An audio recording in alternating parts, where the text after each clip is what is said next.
Hello বন্ধুরা, welcome to my channel English মজার ছলে ইংলিশ শিখতে চ্যানেলটিকে অবশ্যই সাবস্ক্রাইব করে রেখো এবং তার সাথে প্রচুর লাইক শেয়ার কমেন্ট করো। কিরে পিকু, কালকে ক্লাসে দিদিমণি যে মাছমিনির পার্থক্য বলেছিল সেটা মনে আছে তোর?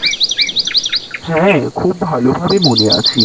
দিদিমণি আমাদের যা সহজভাবে বোঝায় তা একেবারেই কিন্তু ভোলার নয়।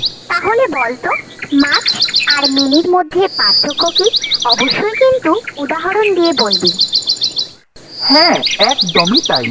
মাছ এই শব্দটি ব্যবহৃত হয় অগণনীয় বস্তু বা আনকাউন্টেবল নাউনের ক্ষেত্রে। যেমন, I don't have much time, he has much sugar.